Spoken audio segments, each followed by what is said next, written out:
IVC, Dale Gatefold 33 here to make another video. And this is the Lost in the Collection series that I've been doing, the next installment in that, the first of 2022. And I've kind of slightly rejigged the format for 2022. So when I first started these, I was doing 5 a week with the aim of delving back into records I haven't played for 5 years or more that have kind of get lost on the shelves, revisiting them. But kind of partway through that, I realised that 5 a week meant it was kind of taken over my listening, sort of the amount of records I have to listen to is sort of taken over a bit. So I changed it partway through last year, I think, to 5 a month. But now I've realised 5 a month is not really scratching the surface of all those records. So I kind of, for 2022, I've upped it to 10 a month. So this is January 2022's video. 10 records I've listened to in January 2022 that I haven't listened to for 5 years or more. And because I've done it over the month, and because I've got a shocking memory, I've had to make a few notes just to prompt myself. So let's get on with it. So I'm showing them in the order that I listened to them. So first up is Quintessence. This is their 1970 self-titled album. I use this for one of the tags because it's got a partial gatefold or something like that. It's a bit lavish. Island Records. So when I went back to this, I had memories of it being very kind of Eastern sitar driven, trippy, folky nonsense. And yeah, there isn't such much of the Eastern feel. So that wasn't what I remembered. But there is kind of a lot of chanting on it, sort of I guess either religious or pseudo-religious chanting, quite a bit of a jam feel to it, but actually I enjoyed it more than I expected to, going back to it. So I did think this was going to be disappearing out of the collection, but it's a keeper for now anyway. So it had a more kind of a positive feel to it, quite a positive feel, not upbeat, but positive feel to it. So I enjoyed it. Okay, next up was revisiting an artist I've showed loads of times recently because I've got loads of stuff by him recently, including the box set. But this album I bought when it came out in 2016 and I haven't probably been back to. It's been overlooked a bit. This is Matt Berry and his album The Small Hours, which there's Matt in the studio. Yeah, it's kind of moving on from his kind of folky, psyche-folky feel of his first couple of albums or some of his earlier albums, and he uses the band the Maypoles, which is his touring band, in the studio. So it's got a much fuller, bigger feel to it, which I don't know if that's right, because typically what he does is he plays all the instruments and must layer it on track by track. But this just felt much more organic, a sort of more of a band feel, it's kind of proggy, kind of his proggy phase, if you like. And the song One by One is fantastic song. So yeah, really enjoyed going back to this. Okay, so good so far. Next up is Buddy Miles, the Buddy Miles Express, an expressway to your skull. So Buddy Miles, a drummer, was with Band of Gypsies with Hendrix and done some solo stuff.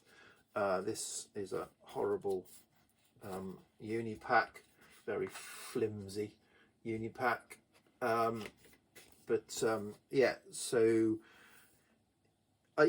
didn't enjoy this as much.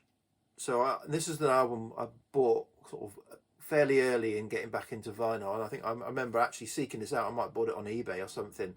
So so I'll actually sort this out for some reason. And at the time when I was, probably at that time I was heavily into the blues kind of rock sound. But what did I say about this? This is a real full-on funk horn rock album.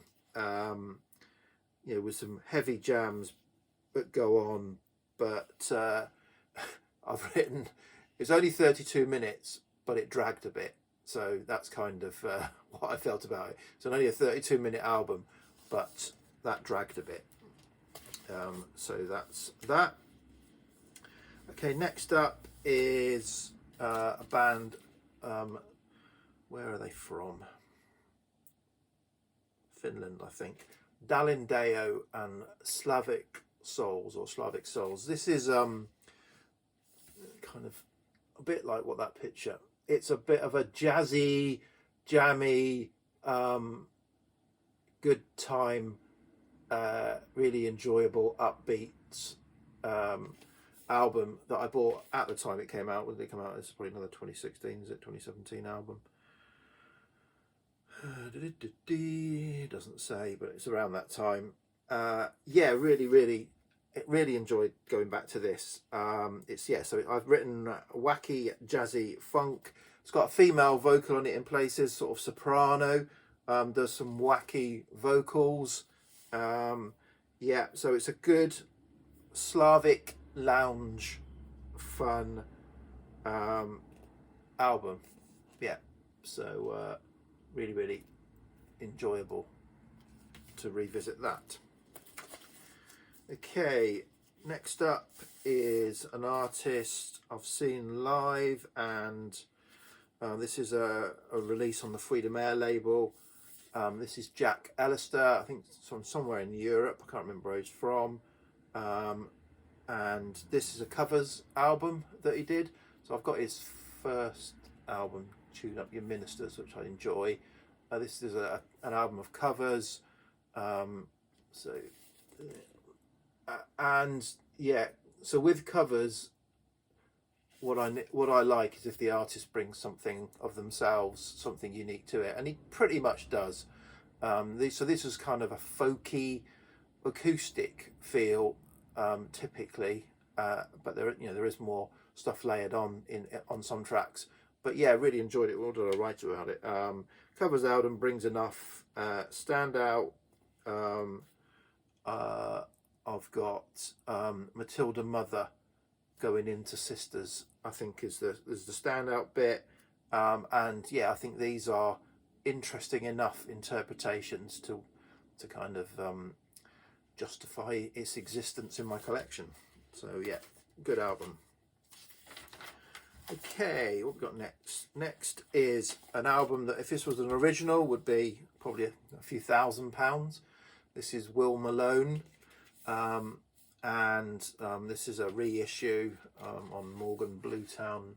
Don't know the source. I got this when it came out, probably 2016, 2017. And I know Jonas, Sublime Media, raves about this album. He's got an original, which is incredibly rare, and it was good. It's certainly not as psychedelic as the cover might suggest. It's much more acoustic, folky song, singer-songwriter, and enjoyable, but didn't blow my socks off. Certainly a keeper, but enjoyable album. So next up is an artist that I really enjoy, and an album I hadn't revisited, typically because if I'm going to listen to them I seem to reach for the same album over and over again. But this is Dead Can Dance. So Dead Can Dance are Brendan Fraser and Lisa Gerrard, Australian. Typically they did a lot of their work in the UK.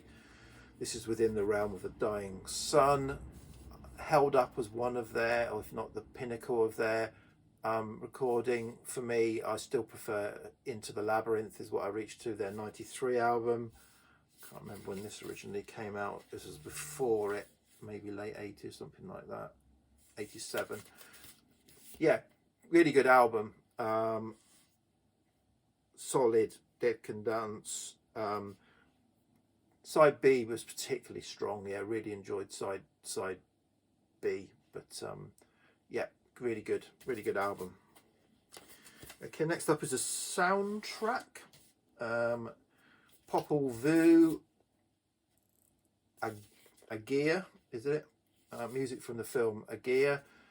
So I got this at a record fair several years ago, and I didn't realise that it's kind of not a reissue of the original. I've now kind of looking into this for this. So side one, I think, is the same as the original release of this. Side two is not as listed. It's a kind of other stuff from that Popol Vuh did. So good stuff, you know, good. There's some beautiful guitar on this, really beautiful guitar on this album. But yeah, so I don't know now whether I wish I'd bought the first Popol Vuh box when it came out. And one of the reasons why I didn't buy it is because I've got two of their albums that were already in it, but as it happens I haven't got two, because if I'd bought the box I would have got the proper full release of this. But all enjoyable music. Okay, next up is a jazz album by Jack Bruce. So Jack Bruce of Cream, bassist, also did a fair amount of jazz, and so this has got Dick Hextall Smith, John McLaughlin and John Heisman on drums. So a stellar lineup. It was a bit too out there for me, if I'm honest. So I'm going back to it. 1970 this is. So yeah, so yeah, a bit too blowy. Too much blowing going on. There was track 1, 2, 3. Yeah, Born to Be Blue, which was a bit more mellow, bluesy jazz track. I really enjoyed, but you had to get through some of the more squonking, blowy stuff to get there. So yes, I'm not sure about this album, and finally, the only album I have by this artist, Randy Newman's Sail Away. So this was I like Randy Newman. I appreciate what he's done. He's a great songwriter, done some lovely film scores and film songs. So I put this on expecting to kind of think, oh, it's kind of not a keeper, but this has got some great songs on it and a beautiful feel to it, and still, some political songs, but still relevant. So actually, what I've concluded, this is all I need from Randy Newman, but this is a keeper. This is my Randy Newman album. I'm not going to explore any more of his 40 odd albums, but I like this and I'm going to keep it. So yeah, a really lovely album. Surprised, a bit surprised by it. So yeah, so that's it. So a mix of, there's a couple of albums in here that maybe go in. There's a couple of albums, two or three albums that kind of were as I expected, but overall probably 4 or 5 of them went up a notch in my estimation. So it was good to go back to them. So January was a good month. We'll see what February brings. Okay, VC, cheers, bye.